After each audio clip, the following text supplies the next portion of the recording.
आज के इस क्लास में हम देखेंगे कि स्ट्रेटिफाइड सैम्पलिंग और कोटा सैम्पलिंग में डिफरेंस क्या है।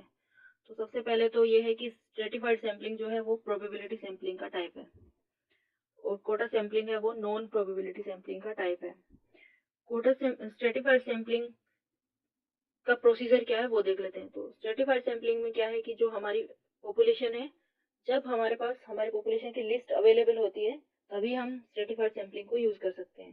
तो जैसे मान लीजिए कि हमें विमेन के लैंड होल्डिंग के बारे में स्टडी करना है किसी गांव में, तो सपोज करिए उस गांव में 100 विमेन है और उन 100 विमेन की हमारे पास लिस्ट अवेलेबल है।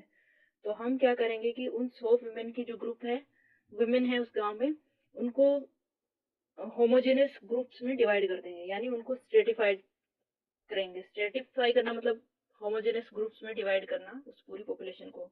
तो मान लीजिए एक गांव में 100 विमेन है, उसमें से 60 ओबीसी की हैं, ओबीसी नहीं जनरल की हैं, और 30 मान लीजिए कि ओबीसी की हैं एंड 10 एससी एसटी की हैं। तो हम क्या करेंगे, जो हमारी पॉपुलेशन है जिसकी लिस्ट हमारे पास अवेलेबल है, तो उसमें से उस पूरी पॉपुलेशन को 3 ग्रुप्स में डिवाइड कर लेंगे। तो ये 3 ग्रुप्स हो गए हमारे पास। फिर हम उन ग्रुप्स में से जो हमारी यूनिट है सैम्पलिंग की वो सेलेक्ट करेंगे।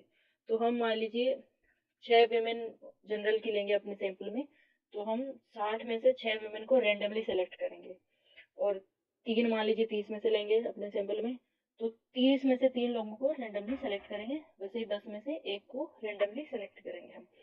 तो इसमें जो पॉपुलेशन की लिस्ट हमारे पास अवेलेबल है उसको हम पूरी पॉपुलेशन को डिफरेंट ग्रुप्स में डिवाइड करेंगे। इसमें हमने कास्ट वाइज डिवाइड किया है, एज के बेस पे भी कर सकते हैं और भी इनकम या एजुकेशन के उस बेसिस पे भी डिवाइड कर सकते हैं।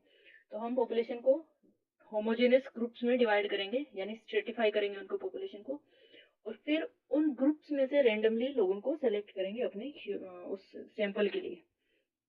तो ये तो है स्ट्रेटिफाइड सैम्पलिंग। तो एक और चीज है कि स्ट्रेटिफाइड सैम्पलिंग का यूज हम जनरली कंपैरिजन, अलग अलग ग्रुप्स के बीच में कंपैरिजन करने के लिए करते हैं, और जब हमारी पॉपुलेशन होमोजेनियस नहीं हो, हेट्रोजेनियस हो, तब भी स्ट्रेटिफाइड सैम्पलिंग का यूज करते हैं। ये भी हमने देखा। अब देखते हैं कि कोटा सैम्पलिंग क्या है। कोटा सैम्पलिंग है एक नॉन प्रोबेबिलिटी सैम्पलिंग का टाइप। इसमें ये तब यूज होता है जब हमारे पास किसी पॉपुलेशन की लिस्ट अवेलेबल नहीं है और हमारा पर्पज है कि थोड़ा हमारा जो सैंपल हो वो रिप्रेजेंटेटिव हो, ज्यादा उस पॉपुलेशन के प्रोपोर्शन में ही हमारे सैंपल में लोग सेलेक्ट हो। तो हम क्या करते हैं कि जो हमारे पास लिस्ट तो अवेलेबल नहीं है, पर क्या करते हैं कि जो एक रफ आइडिया है कि भाई इस गांव में इतनी परसेंटेज वुमेन इस कास्ट की हैं, तो हम 100 वुमेन मान लीजिए उस गांव में हैं, तो हमें एक रफ आइडिया है कि 60% ओबीसी की हैं। हमारे पास लिस्ट अवेलेबल नहीं है कि कौन कौन वुमेन ओबीसी की है, कौन कौन जनरल की है, कौन कौन एससी की है। बस एक रफ आइडिया है कि 60% पॉपुलेशन जनरल की है, 30% ओबीसी की है और 10% एससी एसटी है। ये एक रफ आइडिया है। हमारे पास लिस्ट नहीं अवेलेबल कि 60% जो वुमेन है जनरल की वो कौन कौन सी है, उनके नाम हमें कोई आइडिया नहीं है। तो हम क्या करेंगे कि अपना 10 लोगों का सैंपल मान लीजिए हमें लेना है, तो उसमें फिक्स कर देंगे कि भाई हमारे 10% लोगों में से कम 10% या एक विमेन एससी एसटी से होनी चाहिए और बाकी और 3 विमेन ओबीसी से होनी चाहिए। और जनरल मान लीजिए इसमें 2 कोटा नहीं फिक्स करते, हम एक ही करते हैं मान लीजिए। तो ये कर सकते हैं कि हमारे सैंपल में 3 ओबीसी की विमेन होनी चाहिए और एक एससी या एसटी की होनी चाहिए। तो हम जब सैंपल के लिए लोगों को चूज करेंगे तो उनको रैंडमली तो नहीं करेंगे क्योंकि हमारे पास लोगों की लिस्ट ही नहीं अवेलेबल।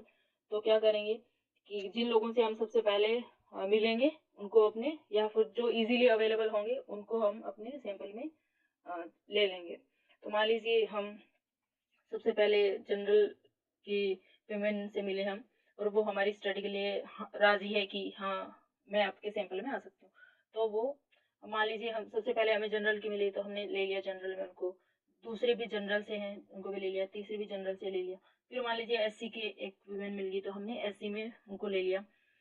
तो हमारा एससी का कोटा फिक्स भर गया। तो अब हम और एससी एसटी की विमेन को अपने सैंपल में नहीं लेंगे। फिर मान लीजिए कि हमें ओबीसी की 1 वीमेन मिल गई, और ओबीसी की 2 मिल गई मान लीजिए, और अब हमें फिर से ओबीसी की मिल गई, तो हमने 3 ओबीसी की वीमेन ले ली। अब हम ओबीसी वाले के लिए भी नहीं लेंगे क्योंकि हमारा कोटा पूरा हो गया। अब अगर हमें एससी या ओबीसी की वीमेन अवेल उनको एक्सेस कर भी पा रहे हैं हम, तो भी हम उनको कांटेक्ट नहीं करेंगे, अपने सैंपल में नहीं लेंगे क्योंकि हमारा कोटा भर चुका है। अब हम जो बचे हुए 3 लोग हैं वो जनरल के लेंगे। तो इस तरह से कोटा सैंपलिंग होती है, यानी इसमें ना तो हमारे पास लिस्ट अवेलेबल है, और इसको जनरली कोटा सैंपलिंग को इसलिए यूज करते हैं कि जब लिस्ट अवेलेबल नहीं है और रिसर्चर चाहता है कि उसका सैंपल थोड़ा रिप्रेजेंटेटिव हो पॉपुलेशन का, यानी जितना प्रोपोर्शन पॉपुलेशन में जिस कास्ट का है उसी प्रोपोर्शन में सैंपल में भी हो, तो ये एक नॉन प्रोबेबिलिटी सैंपलिंग का टाइप है, और इसके थ्रू थोड़ा सैंपल को ज़्यादा रिप्रेजेंटेटिव बनाया जा सकता है।